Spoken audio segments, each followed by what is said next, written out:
Chapter 2. One time, when I was in a blind in a tree, waiting motionless for game to wander by, I dozed off and fell 10 feet to the ground, landing on my back. It was as if the impact had knocked every wisp of air from my lungs, and I lay there struggling to inhale, to exhale, to do anything. That's how I feel now, trying to remember how to breathe, unable to speak, totally stunned as the name bounces around the inside of my skull. Someone is gripping my arm, a boy from the seam, and I think maybe I started to fall and he caught me. There must have been some mistake. This can't be happening. Prim was one slip of paper in thousands. Her chances of being chosen so remote that I'd not even bother to worry about her. Hadn't I done everything? Taken the tesserae, refused to let her do the same? One slip. One slip in thousands. The odds had been entirely in her favor. But it hadn't mattered. Somewhere far away, I can hear the crowd murmuring unhappily as they always do when a 12-year-old gets chosen because no one thinks this is fair. And then I see her, the blood drained from her face, hands clenched and fists at her sides, walking with stiff, small steps up toward the stage, passing me, and I see the back of her blouse has become untucked and hangs out over her skirt. It's this detail, the untucked blouse forming a ducktail, that brings me back to myself. Prim. The strangled cry comes out of my throat, and my muscles begin to move again. Prim. I don't need to shove through the crowd. The other kids make way immediately, allowing me a straight path to the stage. I reach her just as she is about to mount the steps. With one sweep of my arm, I push her behind me. I volunteer. I gasp. I volunteer as tribute. There's some confusion on the stage. District 12 hasn't had a volunteer in decades and the protocol has become rusty. The rule is that once a tribute's name has been pulled from the ball, another eligible boy, if a boy's name has been read, or girl, if a girl's name has been read, can step forward to take his or her place. In some districts, in which winning the reaping is such a great honor, people are eager to risk their lives, the volunteering is complicated. But in District 12, where the word tribute is pretty much synonymous with the word corpse, volunteers are all but extinct. Lovely, says Effie Trinket. But I believe there's a small matter of introducing the reaping winner and then asking for volunteers, and if one does come forth then She trails off, unsure herself. What does it matter? Says the mayor. He's looking at me with a pained expression on his face. He doesn't know me really, but there's a faint recognition there. I am the girl who brings the strawberries. The girl his daughter might have spoken of on occasion. The girl who 5 years ago stood huddled with her mother and sister, as he presented her, the oldest child, with a Medal of Valor. A medal for her father, vaporized in the mines. Does he remember that? What does it matter? He repeats gruffly. Let her come forward. Prim is screaming hysterically behind me. She's wrapped her skinny arms around me like a vice. No, Katniss. No. You can't go. Prim, let go, I say harshly, because this is upsetting me and I don't want to cry. When they televise the replay of the reappings tonight, everyone will make note of my tears, and I'll be marked as an easy target. A weakling. I will give no one that satisfaction. Let go. I can feel someone pulling her from my back. I turn and see Gale has lifted Prim off the ground and she's thrashing in his arms. Up you go, Catnip, he says, in a voice he's fighting to keep steady, and then he carries Prim off toward my mother. I steel myself and climb the steps. Well, bravo, gushes Effie Trinket. That's the spirit of the games. She's pleased to finally have a district with a little action going on in it. What's your name? I swallow hard. Katniss Everdeen, I say. I bet my buttons that was your sister. Don't want her to steal all the glory, do we? Come on, everybody. Let's give a big round of applause to our newest tribute. Trills Effie Trinket. To the everlasting credit of the people of District 12, not one person claps. Not even the ones holding betting slips, the ones who are usually beyond caring. Possibly because they know me from the Hob, or knew my father, or have encountered Prim, who no one can help loving. So instead of acknowledging applause, I stand there unmoving while they take part in the boldest form of dissent they can manage. Silence. Which says we do not agree. We do not condone. All of this is wrong. Then something unexpected happens. At least, I don't expect it because I don't think of District 12 as a place that cares about me. But a shift has occurred since I stepped up to take Prim's place, and now it seems I have become someone precious. At first one, then another, then almost every member of the crowd touches the 3 middle fingers of their left hand to their lips and holds it out to me. It is an old and rarely used gesture of our district, occasionally seen at funerals. It means thanks, it means admiration, it means goodbye to someone you love. Now I am truly in danger of crying, but fortunately Hamish chooses this time to come staggering across the stage to congratulate me. Look at her. Look at this one. He hollers, throwing an arm around my shoulders. He's surprisingly strong for such a wreck. Like her. His breath reeks of liquor and it's been a long time since he's bathed. Lots of. He can't think of the word for a while. Spunk. He says triumphantly. More than you. He releases me and starts for the front of the stage. More than you. He shouts, pointing directly into a camera. Is he addressing the audience or is he so drunk he might actually be taunting the Capitol?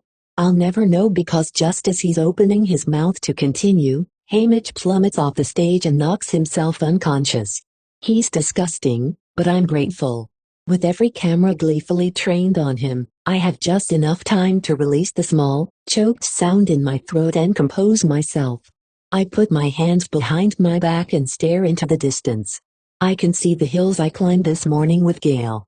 For a moment, I yearn for something, the idea of us leaving the district, making our way in the woods. But I know I was right about not running off. Because who else would have volunteered for Prim? Hamish is whisked away on a stretcher, and Effie Trinket is trying to get the ball rolling again. What an exciting day. She warbles as she attempts to straighten her wig, which has listed severely to the right. But more excitement to come. It's time to choose our boy tribute. Clearly hoping to contain her tenuous hair situation, she plants one hand on her head as she crosses to the ball that contains the boys' names and grabs the first slip she encounters. She zips back to the podium, and I don't even have time to wish for Gail's safety when she's reading the name. Peter Millerk. Peter Millerk. Oh, no, I think. Not him. Because I recognize this name, although I have never spoken directly to its owner. Peter Millerk. No, the odds are not in my favor today.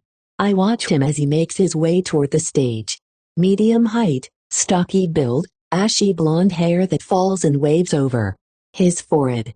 The shock of the moment is registering on his face. You can see his struggle to remain emotionless, but his blue eyes show the alarm I've seen so often in Prey. Yet he climbs steadily onto the stage and takes his place.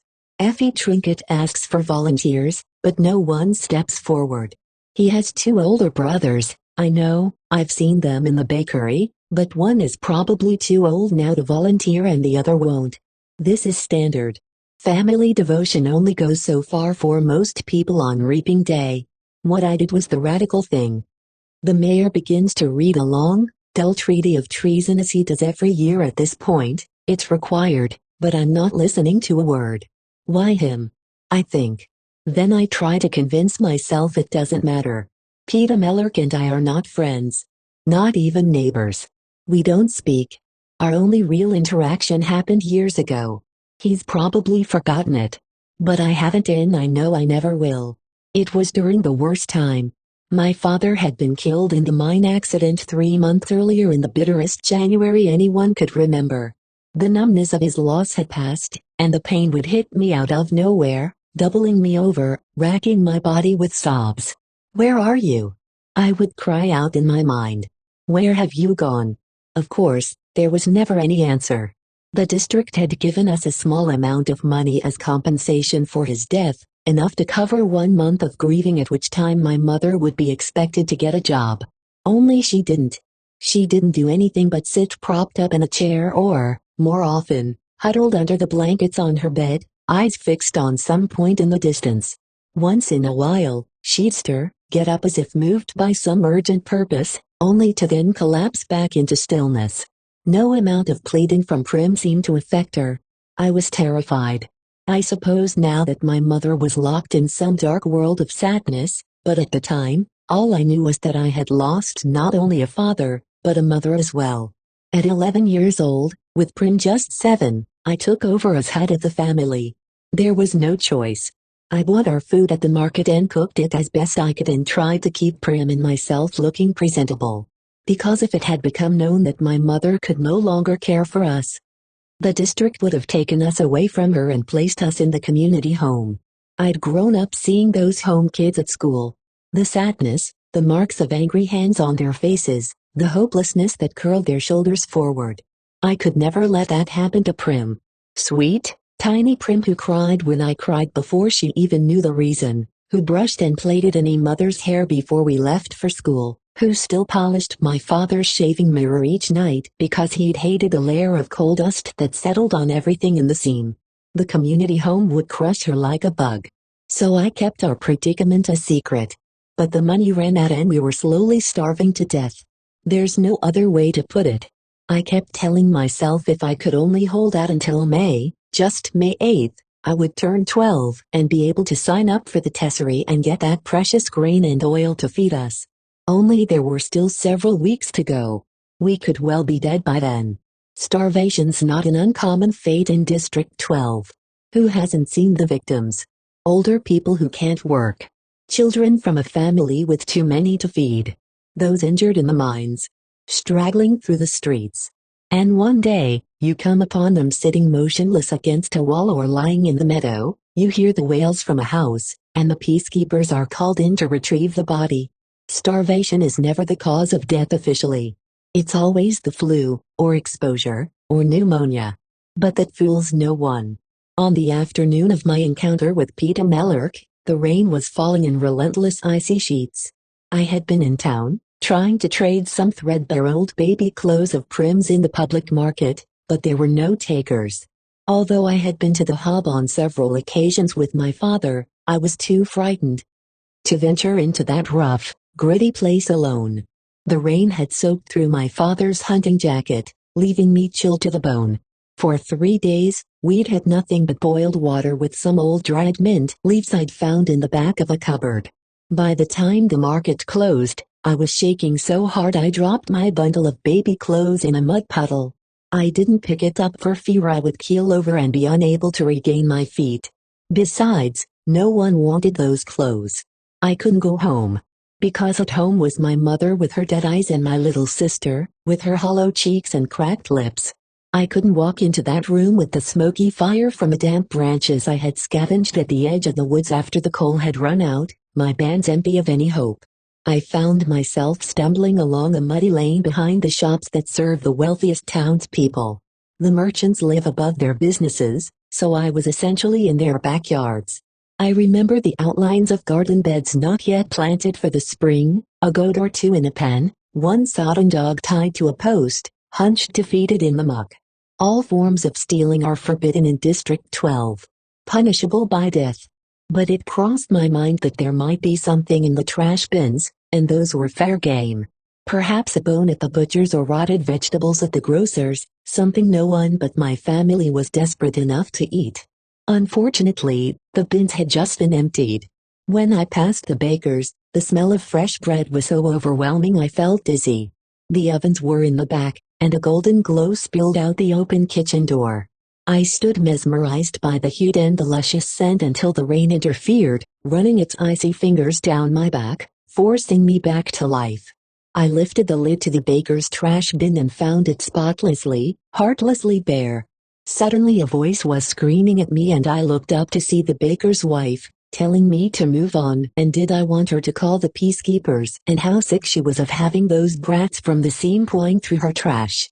The words were ugly and I had no defense. As I carefully replaced the lid and backed away, I noticed him, a boy with blonde hair peering out from behind his mother's back. I'd seen him at school. He was in my year, but I didn't know his name. He stuck with the town kids. So how would I? His mother went back into the bakery, grumbling, but he must have been watching me as I made my way behind the pan that held their pig and leaned against the far side of an old apple tree. The realization that I'd have nothing to take home had finally sunk in. My knees buckled and I slid down the tree trunk to its roots. It was too much. I was too sick and weak and tired, oh, so tired. Let them call the peacekeepers and take us to the community home, I thought. Or better yet, let me die right here in the rain. There was a clatter in the bakery and I heard the woman screaming again and the sound of a blow, and I vaguely wondered what was going on. Feet sloshed toward me through the mud and I thought, it's her. She's coming to drive me away with a stick. But it wasn't her. It was the boy. In his arms, he carried 2 large loaves of bread that must have fallen into the fire because the crusts were scorched black. His mother was yelling, "Feed it to the pig, you stupid creature. Why not? No one decent will buy burned bread." He began to tear off chunks from the burnt parts and toss them into the trough, and the front bakery bell rung and the mother disappeared to help a customer. The boy never even glanced my way, but I was watching him. Because of the bread, because of the red wheal that stood out on his cheekbone. What had she hit him with? My parents never hit us. I couldn't even imagine it. The boy took one look back to the bakery as if checking that the coast was clear, then, his attention back on the pig, he threw a loaf of bread in my direction. The second quickly followed, and he sloshed back to the bakery, closing the kitchen door tightly behind him. I stared at the loaves in disbelief. They were fine, perfect really, except for the burned areas. Did he mean for me to have them? He must have. Because there they were at my feet. Before anyone could witness what had happened, I shoved the loaves up under my shirt, wrapped the hunting jacket tightly about me, and walked swiftly away. The heat of the bread burned into my skin, but I clutched it tighter, clinging to life. By the time I reached home, the loaves had cooled somewhat, but the insides were still warm. When I dropped them on the table, Prim's hands reached to tear off a chunk, but I made her sit, forced my mother to join us at the table, and poured warm tea. I scraped off the black stuff and sliced the bread. We ate an entire loaf, slice by slice. It was good hearty bread, filled with raisins and nuts. I put my clothes to dry at the fire, crawled into bed, and fell into a dreamless sleep. It didn't occur to me until the next morning that the boy might have burned the bread on purpose. Might have dropped the loaves into the flames, knowing it meant being punished, and then delivered them to me. But I dismissed this. It must have been an accident. Why would he have done it? He didn't even know me. Still, just throwing me the bread was an enormous kindness that would have surely resulted in a beating if discovered. One couldn't explain his actions. We ate slices of bread for breakfast and headed to school. It was as if spring had come overnight. Warm sweet air. Fluffy clouds. At school, I passed the boy in the hall. His cheek had swelled up and his eye had blackened. He was with his friends and didn't acknowledge me in any way. But as I collected Prim and started for home that afternoon, I found him staring at me from across the schoolyard. Our eyes met for only a second, then he turned his head away. I dropped my gaze, embarrassed, and that's when I saw it. The first dandelion of the year. A bell went off in my head. I thought of the hours spent in the woods with my father and I knew how we were going to survive. To this day, I can never shake the connection between this boy, Peter Mellerk, and the bread that gave me hope, and the dandelion that reminded me that I was not doomed. And more than once, I have turned in the school hallway and caught his eyes trained on me, only to quickly flit away. I feel like I owe him something, and I hate owing people. Maybe if I had thanked him at some point, I'd be feeling less conflicted now. I thought about it a couple of times, but the opportunity never seemed to present itself. And now it never will. Because we're going to be thrown into an arena to fight to the death. Exactly how am I supposed to work in a thank you in there? Somehow it just won't seem sincere if I'm trying to slit his throat. The mayor finishes the dreary treaty of treason and motions for Peter and me to shake hands. His are as solid and warm as those loaves of bread. Peter looks me right in the eye and gives my hand what I think is meant to be a reassuring squeeze. Maybe it's just a nervous spasm. We turn back to face the crowd as the anthem of Panem plays. Oh, well, I think there will be 24 of us. Odds are someone else will kill him before I do. Of course, the odds have not been very dependable of late.